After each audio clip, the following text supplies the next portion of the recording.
इस पाठशाला के कार्यक्रम में आज फिर हम आपको श्रावक के द्वारा लिए जाने वाले जो व्रत और प्रतिमाएं हैं उनकी बात आगे बढ़ाते हुए चर्चा करेंगे।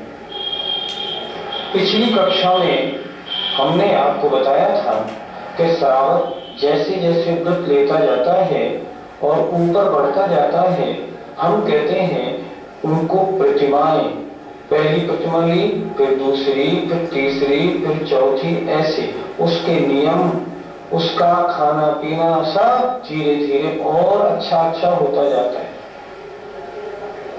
पहली बार हमने आपको दर्शन प्रतिमा बताई, व्रत प्रतिमा बताई, तीसरी सामयिक प्रतिमा बताई और चौथी प्रोषद प्रतिमा बताई। 4 प्रतिमाओं की चर्चा हम पिछले प्रोग्राम में कर चुके थे।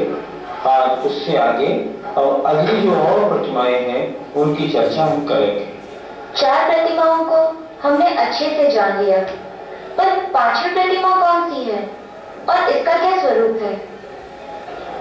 5वीं प्रतिमा का नाम है सचित्त त्याग प्रतिमा। चित्त माने होता है जीव और सचित्त माने होता है जीव सहित। 5वीं प्रतिमा करने का 5वीं प्रतिमाधारी ने क्या नियम लिया है, मैं जो कुछ भी खाऊंगा पीऊंगा वो जीव रहित तो होना चाहिए। आप बोलेंगे पहले भी पानी छान के पीता था, पहले भी सारा भोजन मर्यादित लेता था, अब क्या विशेषता आई? अब विशेषता दूसरी आ गई। अभी तक वो क्या करता था, मैं फल खाता था, उसने सेब लिया और 4 पीस किए और खा लिया। मालूम होना चाहिए एक सेब के अंदर, एक एप्पल के अंदर कितने जीव होते हैं? असंख्यात जीव होते हैं। असंख्यात माने अनकाउंटेबल। वो जीव कितने बड़े होते हैं? सुई की नोक से भी छोटे होते हैं और हमें माइक्रोस्कोप से भी देखने में नहीं आते। भगवान ने अपनी दिव्य ध्वनि में कहा और आचार्यों ने उसको शास्त्रों में लिखा। शास्त्र पढ़ के हमने और आपने जाना कि वनस्पति में जो जीव पाए जाते हैं वो सुई की नोक से भी छोटे होते हैं। एक एप्पल में या एक बनाना माने केले में असंख्यात जीव होते हैं। अब वो क्या करता है, पहले तो केले को उसने छीला और खा लिया, लेकिन वो केला था जीव सहित। अब वो जीव सहित नहीं खाएगा। अब क्या करेगा, पहले उस सेब को या अमरूद को पहले अचित्त करेगा, अचित्त माने जीव रहित, उसके बाद फिर खाएगा। केले को पहले जीव रहित करेगा फिर खाएगा। पानी अभी तक पानी छाना और पी लिया, लेकिन जो पानी छाना है उस पानी छानने में 10 जीव तो निकल गए, लेकिन अभी जो पानी छन गया उसमें एक इंद्री जलकायिक जीव तो है। जलकायिक जीव कैसे बचेंगे? जलकायिक जीवों को कैसे पिए? वो नहीं पिएगा तो क्या करेगा, वो उस पानी को पहले उबालेगा। उबालने के बाद जो उसमें जलकायिक जीव थे, जलकायिक जीव सारे आउट हो जाएंगे, तब वो उस पानी को पिएगा। अर्थात सचित्त त्याग प्रतिमा का धारी जो कुछ भी खाता पीता है वो उसमें जीव रहित करके ही खाता पीता है।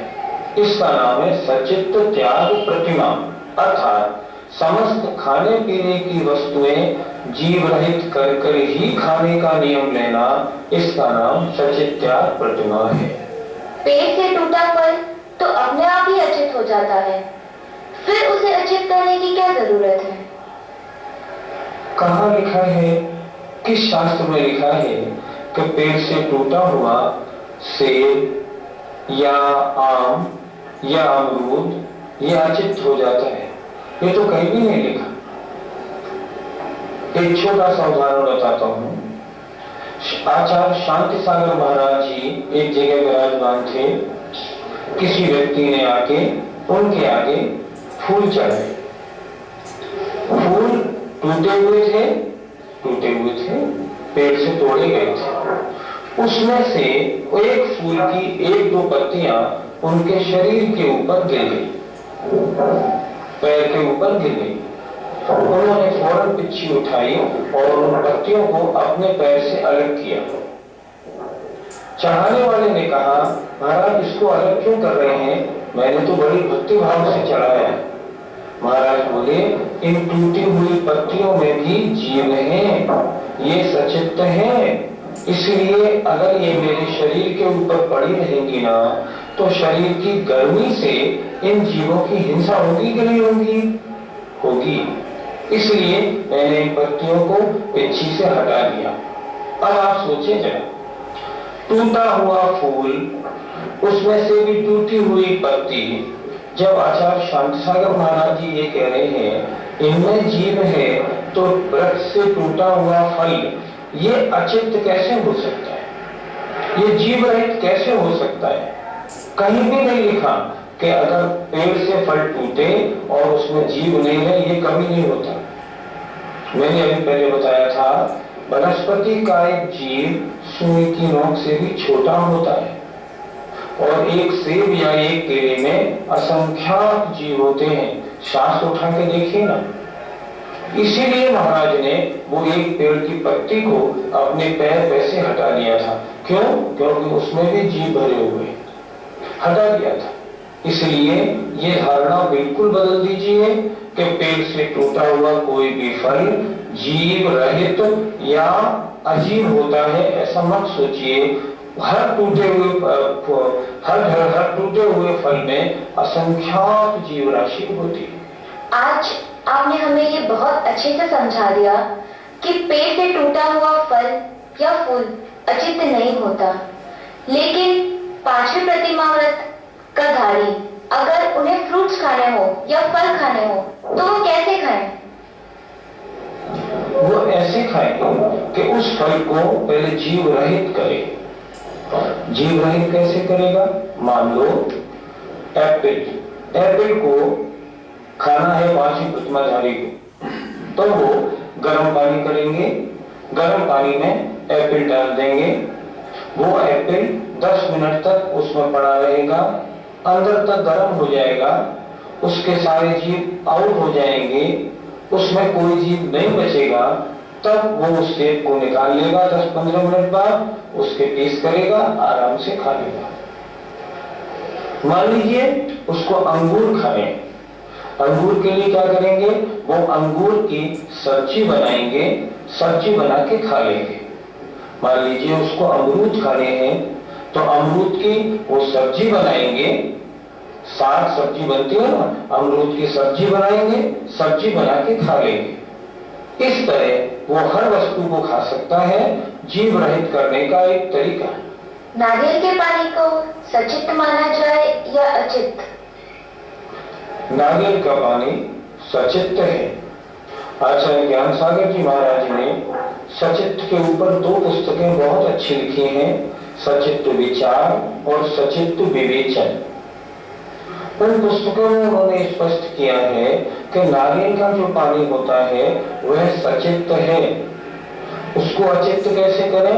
उसको पानी को निकाल के उसमें थोड़ी काली मिर्च, लौंग का चूरा, सौंफ वगैरह जरा डालें, डालने के बाद उसको हिला लें। इतना करने से वह अचित्त या जीव रहित हो जाता है।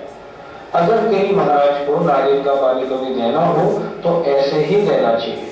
मैंने पहले बताया ना, सेब भी अगर देना हो तो पहले गर्म करें फिर दें, अन्यथा नहीं दें। इसका ध्यान रखना चाहिए। बहुत से लोग क्या करते हैं, मुनि महाराज को सेब बदारा और दे दिया। नहीं, मुनि महाराज के अहिंसा महाव्रत में दोष लग जाएगा। वे महाराज तो आपकी शक्ल देख के धर्मात्मा है, बड़े अच्छे समझदार ज्ञानी व्यक्ति हैं, जो मुझे एप्पल दे रहे हैं इन्होंने अचित्त करके ही दिया होगा, वो तो ले लेंगे, लेकिन आपको बड़े पाप का बंध होगा। क्यों? कि वो जीव सहित वस्तु आपने दे दी। उनके अहिंसा मार्ग में दोष लगाने वाला आप काम क्यों कर रहे हैं? वो नहीं करना चाहिए। गन्ने का रस सचित्त है या नहीं? गन्ने के रस के लिए भी, जैसा मैंने नारियल के पानी वाली बात बताई, गन्ने के रस के लिए भी यही विधान है। गन्ने का रस हो, उसमें भी आप थोड़ा सा लौंग, सौंफ आदि चूरा डाल दें, डालने के बाद चला दें और महाराज को दे सकते हैं। लेकिन गन्ने के रस के निकालने में एक बहुत बड़ी समस्या है, जरा वो भी ध्यान दें। गन्ने में गांठें होती हैं, उन गांठों में अनंत जीवराशि होती है। अगर मुनि महाराज को गन्ना देना हो तो गांठें पहले अलग करें, बीच का जो गन्ना है उस गन्ने को ऐसे पेरें, फिर उसका जो रस निकले ना वो दें, वो देने योग्य है। गांठ सहित पेरा हुआ जो गन्ने का रस है वो देने योग्य नहीं बनता। आम का रस हम महाराज जी को कैसे दें? आम का रस देने का विधान ऐसा है, आम का रस निकाल लें और निकालने के बाद उसको कपड़े से छान लें। देखिए, आम के एक छोटे से पीस में भी असंख्यात वनस्पति कारक जीव होते हैं। अब उनको कैसे हटाया जाए, उसके लिए क्या करें कि कपड़े में रस पहले निकाल लें, रस निकाल के कपड़े में छान लें। अगर आप गुदगुदा रस महाराज को देंगे ना तो वो तो सारा सचित्त है, वो नहीं चलेगा। इसलिए ऐसा नहीं करना, उसको रस निकालें, आम का रस निकाल लें और उसे कपड़े में पूरा छान लें। जब कपड़े में छन जाए अब महाराज को देने लायक हो गया, अब उसमें कोई जीव नहीं है।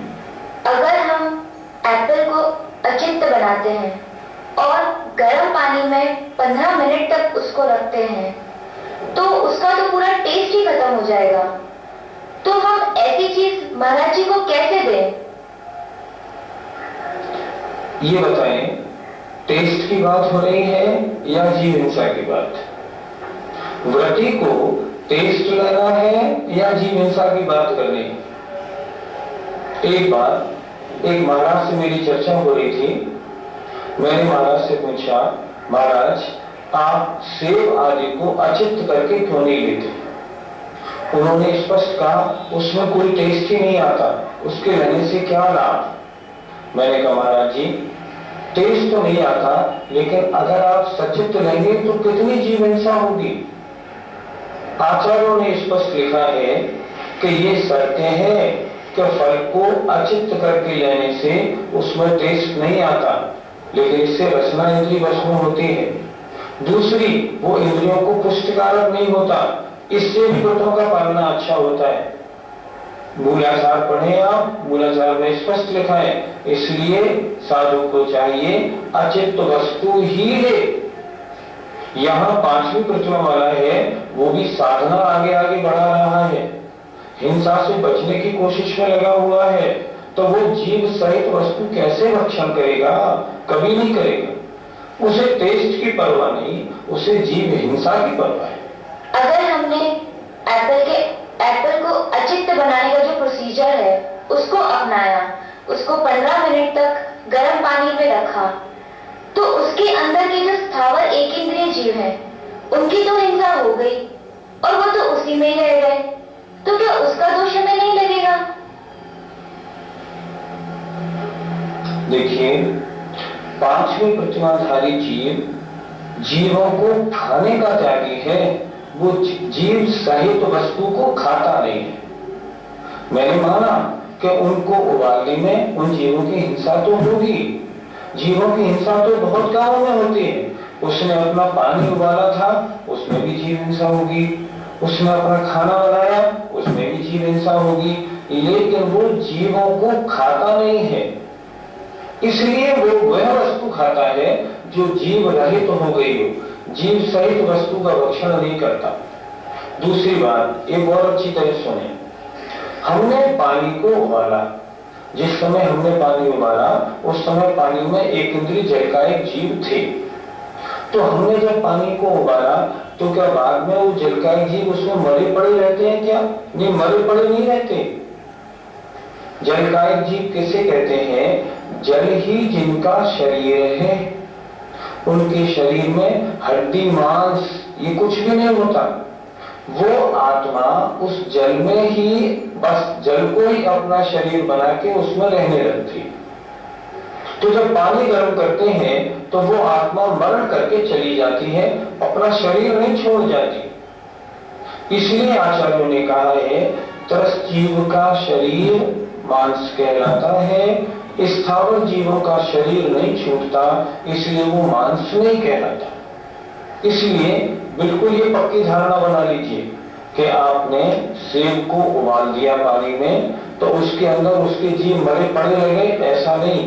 अब वो सेब जो है ना वो जीव रहित हो गया। अब उसको आप 5वीं प्रतिमा वाला या 5वीं से ऊपर की प्रतिमा वालों को या मुनि महाराज आर्यका माता जी को दे सकते हैं।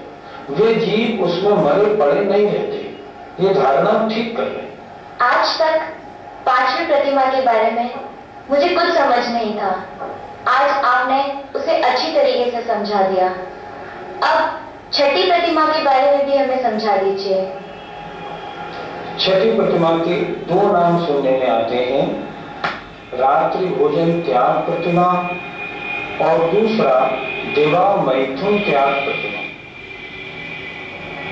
रात्रि भोजन त्याग प्रतिमा का मतलब होता है कि जो 6ठी प्रतिमा का धारी होता है वो रात्रि में मन वचन काय से कृतकारिक अनुमोदना से किसी को भोजन करने का तो प्रश्न ही नहीं है, कराता भी नहीं है। जैसे उदाहरण ले लें, मान लो 2 कमरे हैं, एक कमरे में मां सो रही है और मां की 6ठी प्रतिमा, बगल वाले कमरे में उसकी बहू सो रही है, उसके साथ उसका छोटा बच्चा है।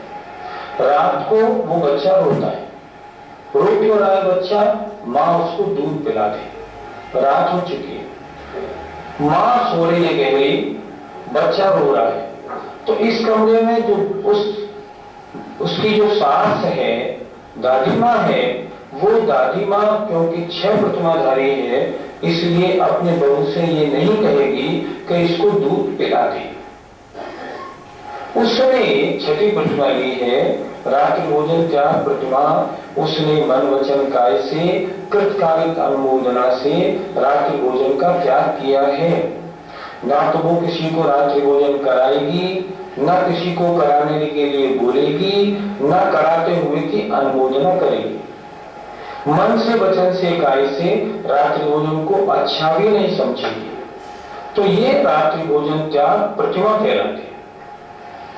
रात्रि भोजन त्याग अलग बात है और रात्रि भोजन त्याग प्रतिमा अलग बात है। रात्रि भोजन त्याग में रात्रि में 4 प्रकार के आहार का त्याग किया जाता है, लेकिन रात्रि भोजन त्याग प्रतिमा में मन वचन काय कृतकारिक अनुमोदना से नवकोटि से रात्रि में भोजन करने कराने का बिल्कुल त्याग कर दिया जाता है। इसलिए रात्रि भोजन त्याग प्रतिमा कुछ ऊंची चीज है। इसका दूसरा नाम है देवा मैथुन त्याग प्रतिमा। अर्थात वो व्यक्ति ये नियम ले लेता है कि मैं दिन में अब कभी भी मैथुन नहीं करूंगा।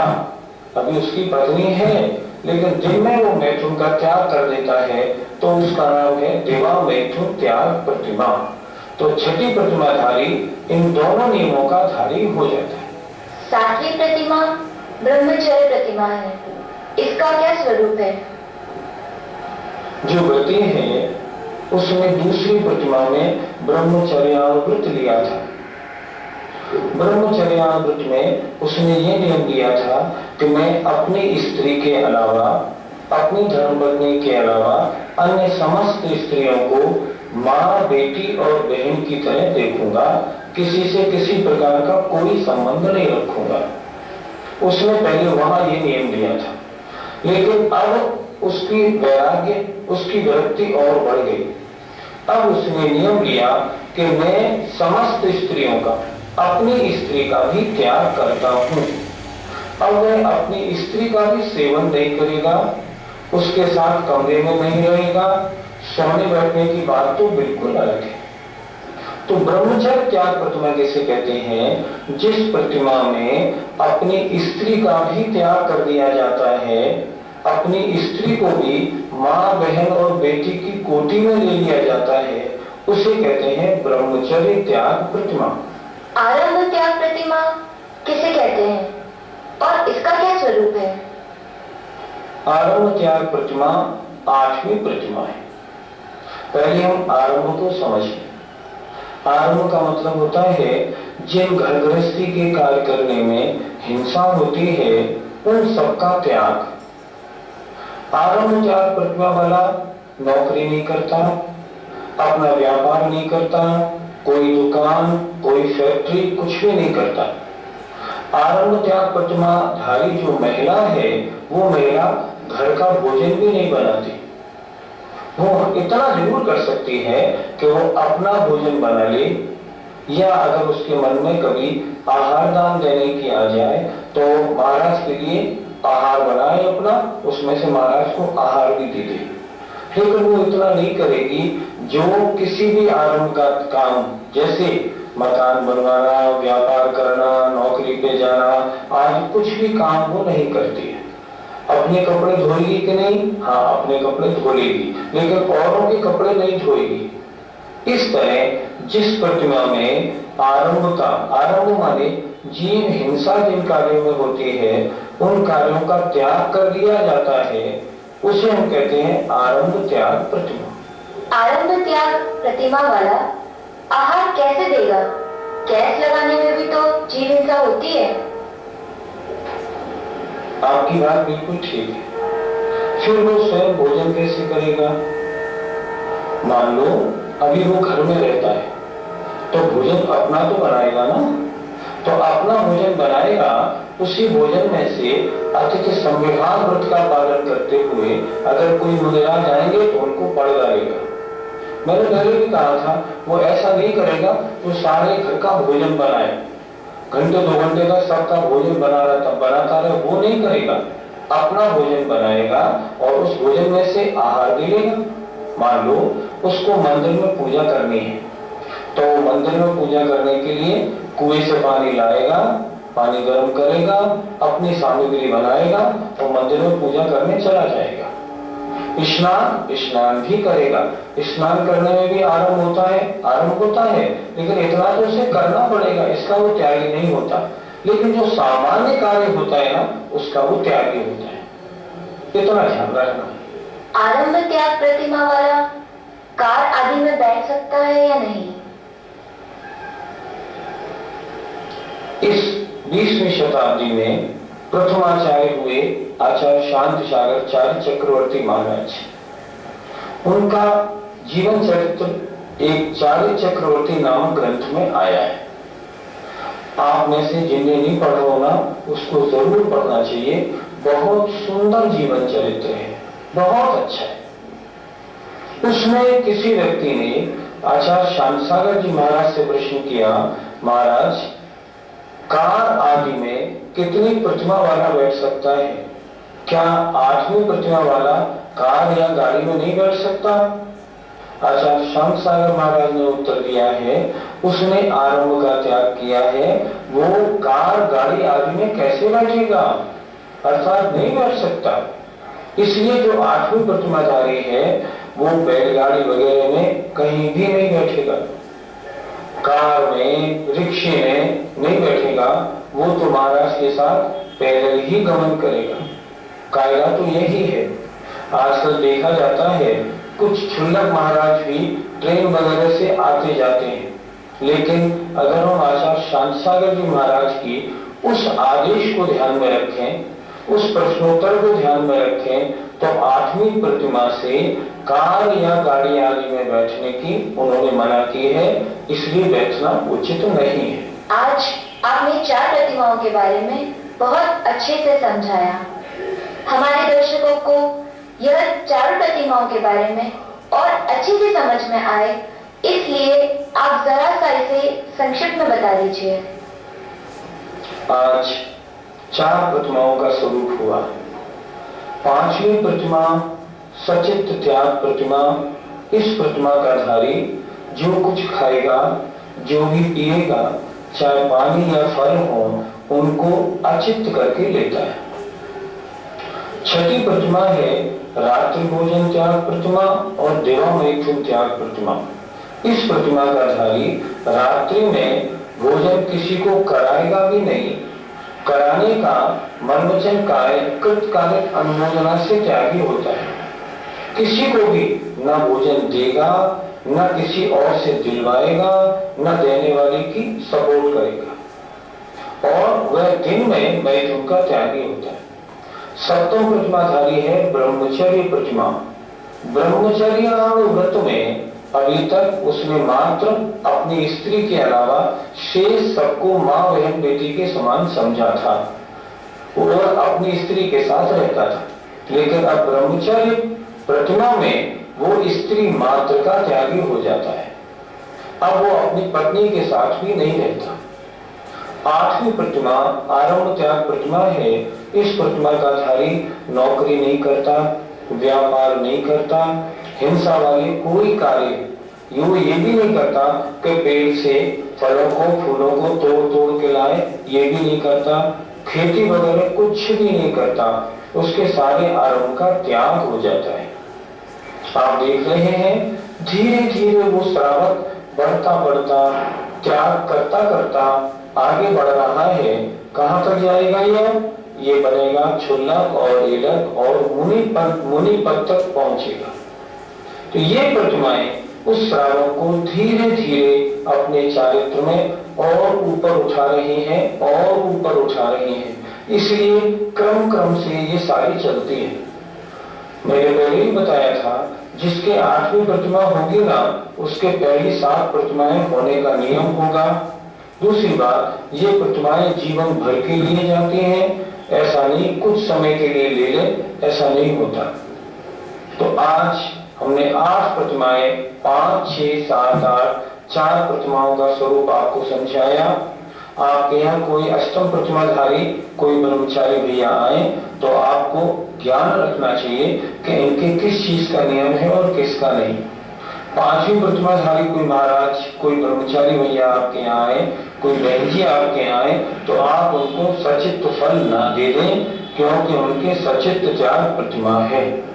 हमें आशा है कि प्रतिमाओं का वर्णन आपको अच्छा लगेगा।